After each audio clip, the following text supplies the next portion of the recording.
Assalamualaikum warahmatullahi wabarakatuh. Jadi kali ini kami akan membahas chapter 18 yang berjudul Introduction to Managerial Accounting. Sebelum kami memasuki ke materi, izinkan kami memperkenalkan diri. Saya sendiri, Katarina Yolanda, dengan NPM 25013011087 dan juga rekan saya. Assalamualaikum warahmatullahi wabarakatuh. Perkenalkan, nama saya Indira Sabita Putri dengan NPM 25013010178. Halo semuanya, perkenalkan nama saya Marsyarani Savana dengan akhirat NPM 198. Yang ini, terima kasih. Nama saya Novisawa Anggraini, NPM akhir 215. Baik, yang pertama ada perbedaan antara akuntansi manajemen dan juga akuntansi keuangan. Jadi perbedaannya itu akuntansi keuangan itu memiliki laporan berkala, bisa per bulan atau triwulanan atau bahkan tahunan. Nah, laporan akuntansi ini dibuat dengan tujuan untuk pengguna eksternal. Jadi pengguna eksternal itu agar mengetahui bagaimana sih keuangan suatu perusahaan. Nah, akuntansi keuangan ini berdasarkan GAPP dan fokus pada perusahaan secara keseluruhan. Datanya bersifat historis dan objektif. Sedangkan akuntansi manajerial itu membuat laporan sesuai kebutuhan manajemen. Nah, akuntansi manajerial ini untuk manajemen internal.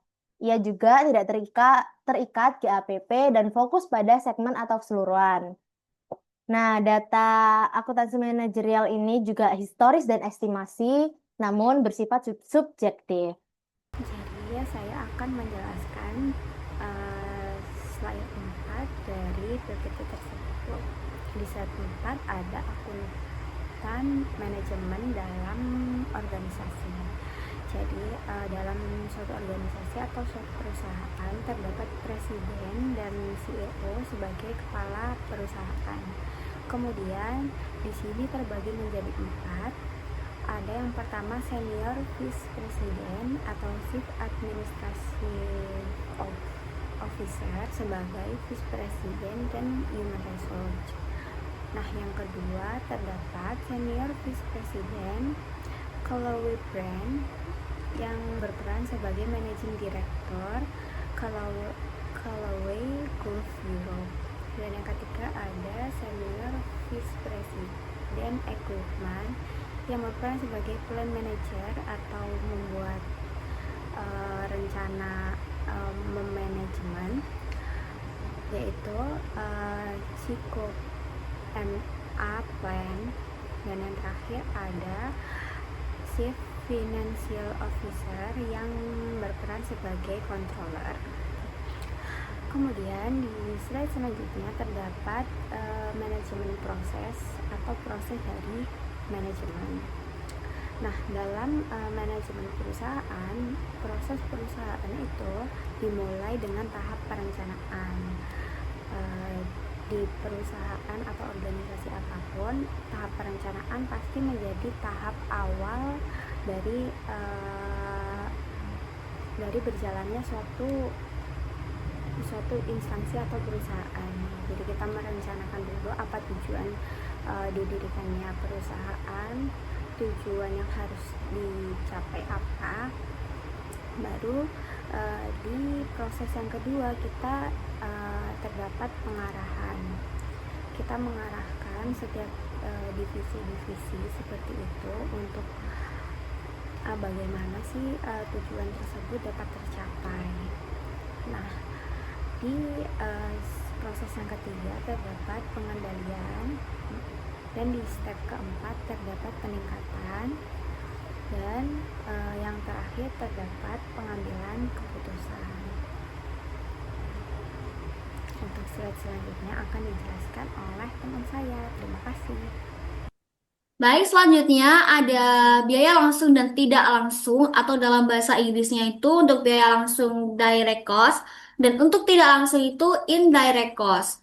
Jadi, biaya langsung itu diidentifikasi dan dapat ditelusuri ke suatu objek biaya.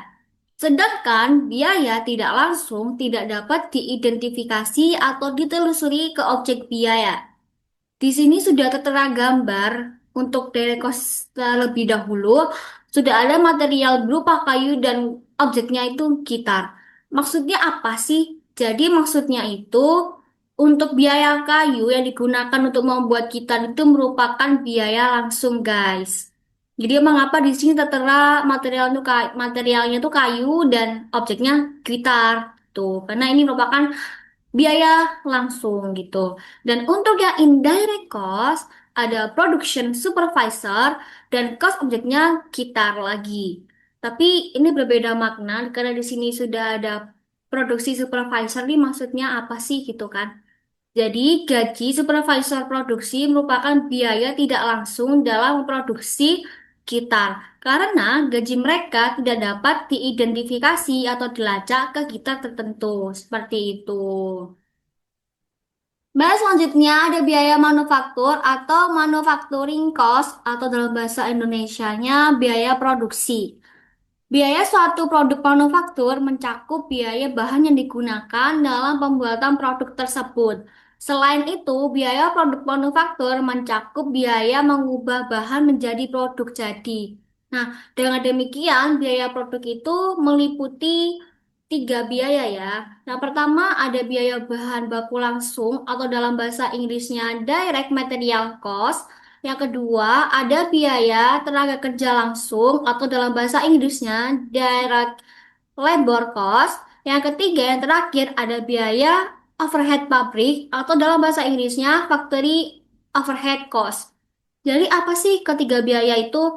Jadi untuk yang pertama, biaya bahan baku langsung atau direct material cost itu dimulai dari bahan baku yang diubah menjadi produk jadi. Biaya bahan apapun yang merupakan bagian integral dari produk jadi diklasifikasikan sebagai biaya bahan baku langsung. Untuk yang kedua, biaya tenaga kerja langsung atau direct labor cost, itu sebagian besar proses manufakturnya menggunakan karyawan untuk mengubah bahan menjadi produk jadi. Biaya upah karyawan yang merupakan bagian integral dari produk jadi diklasifikasikan sebagai biaya tenaga kerja langsung. Yang ketiga ada biaya overhead pabrik atau factory overhead cost. Itu biaya selain bahan baku langsung dan tenaga kerja langsung yang dikeluarkan dalam proses manufaktur digabungkan dan diklasifikasikan sebagai biaya overhead pabrik. Biaya overhead pabrik terkadang disebut overhead manufaktur atau beban pabrik seperti itu.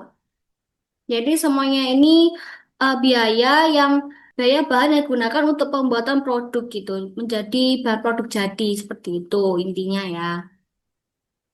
Selanjutnya yaitu biaya utama dan biaya konversi. Biaya utama terdiri dari bahan baku langsung dan tenaga kerja langsung, yaitu biaya yang benar-benar dipakai secara langsung untuk membuat produk. Sedangkan biaya konversi terdiri dari tenaga kerja langsung dan overhead pabrik, yaitu biaya yang diperlukan untuk mengubah bahan mentah menjadi barang jadi, seperti listrik pabrik atau perawatan mesin. Yang terakhir yaitu biaya produk dan biaya periode. Biaya produk mencakup semua biaya yang terkait langsung dengan proses manufaktur, yaitu biaya bahan baku langsung, tenaga kerja langsung, dan overhead pabrik. Biaya ini baru dicatat sebagai beban ketika produknya sudah terjual. Sementara itu, biaya periode mencakup beban penjualan dan beban administrasi. Beban penjualan digunakan untuk kegiatan pemasaran dan pengiriman produk ke pelanggan. Sedangkan beban administrasi digunakan untuk mengelola perusahaan dan tidak berhubungan langsung dengan proses produksi. Sekian persentase dari kelompok kami. Mohon maaf bila ada salah kata. Wassalamualaikum warahmatullahi wabarakatuh.